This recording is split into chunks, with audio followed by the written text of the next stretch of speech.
I'm Katie Sewell, and this is A Bittersweet Moment with Tiffany Parks. Hello and welcome to the Bittersweet Life. I'm Tiffany Parks, and this is your midweek Bittersweet Moment.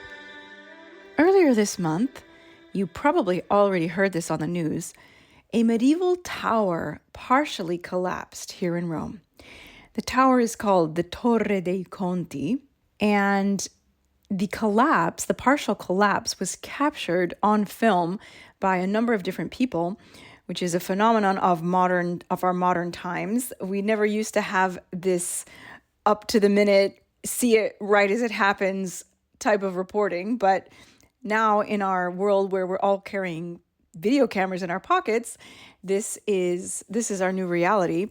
And I, like probably many of you listening, watched with horror at the sight of this building partially collapsing and sitting there wondering, is it going to be worse? Is it going to have a further collapse? And in fact, it had two separate partial collapses within 90 minutes of each other. When that kind of thing starts to happen, you obviously start to wonder, is it all going to crumble to the ground? Thankfully, it did not, although tragically, one of the workers who was caught under the rubble did later die of his injuries that he suffered. But it got me to sort of wondering about this building. It's a tower that I have seen several times. It's not a common sight in my life because I'm not usually in the area where it is, which is near the Fori Imperiali or the Imperial Fora. Nevertheless, I do know it quite well, and I have walked past it on many an occasion. There are, of course, several medieval buildings and medieval towers in Rome, so it's a pretty typical sight. 1,000-year-old buildings are not that uncommon in Rome. But nevertheless, I decided to go and dig a little bit deeper and learn a little bit more about the history of this building. And in doing so, I was almost struck by a bit of a sense of, I don't know if irony is the right word, but just sometimes when you spend enough time in Rome and you learn enough about Rome, you see things just repeating themselves. Rome has a way of repeating itself. History has a way of repeating itself, but sometimes in Rome, it's even more extreme. And so I was very interested to learn that there have been several collapses of this building, partial collapses. It was originally 50 to 60 meters tall, which would be 165 to about 195 feet tall when it was first built.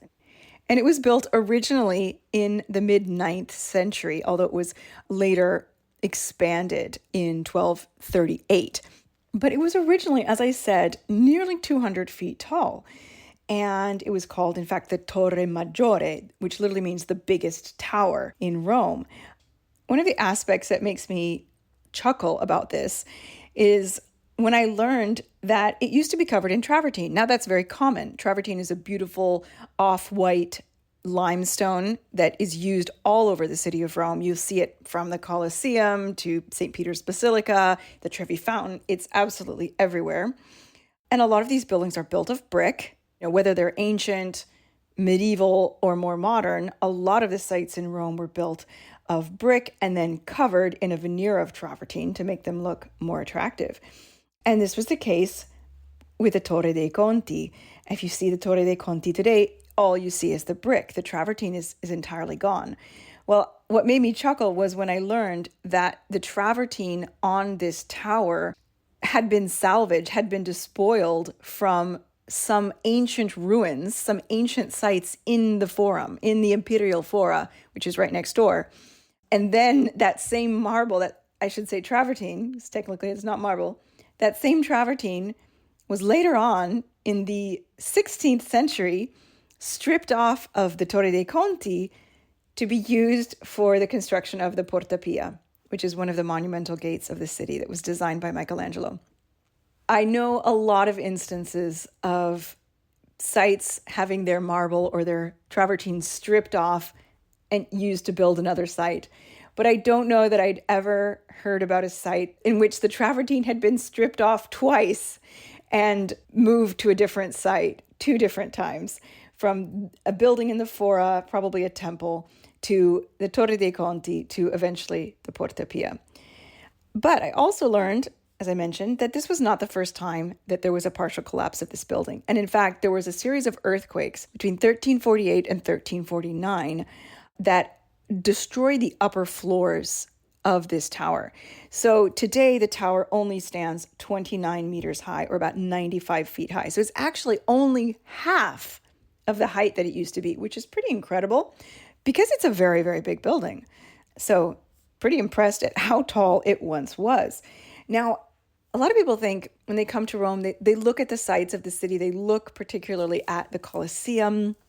They look at other important sites around the city and they think, wow, how in the world has Rome survived? How in the world have these ancient sites not collapsed? They look at the Pantheon. They look at Castel Sant'Angelo, these huge monuments that have been standing for so many centuries. And I've often got the question of, what happens if there's an earthquake in Rome? What would happen? Would these sites fall down? Would these monuments fall down? And although we've been lucky in recent years, knock on wood, not to have any major earthquakes that were centered in Rome, although we have had some pretty bad earthquakes nearby, Rome did have a couple of major earthquakes throughout history that have done major damage to some of the sites, and particularly to the Colosseum, in fact. There was an earthquake in the year 851. And if you've ever seen the Colosseum up close, you'll know that one side is much taller than the other side.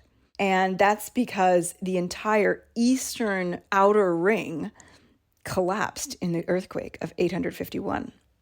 There was another earthquake, one of the same series of earthquakes that knocked down the upper floors of the Torre dei Conti, which was in 1349, that knocked down even more parts of the Colosseum. And again, in the year 1703, I believe, there were further earthquakes. No repairs were done. There was not a single effort between 851, that first major earthquake, and 1703. There was never any effort to try and repair the Colosseum.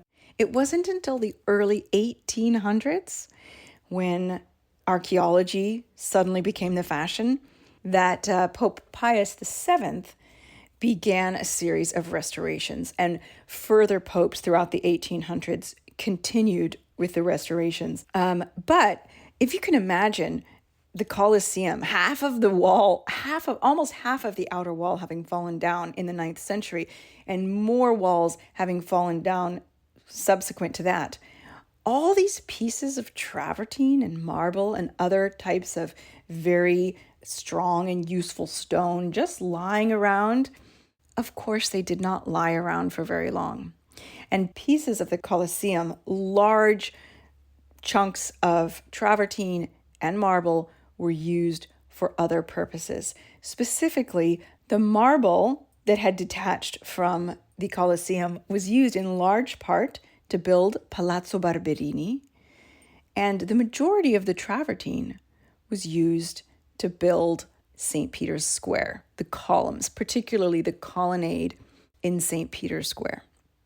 I just highlight these facts, because it's important to keep in mind when you're in Rome that nothing is forever. We think of these sites as they've always been like this. The Colosseum has always been like this, or at least it's always been like this in recent memory.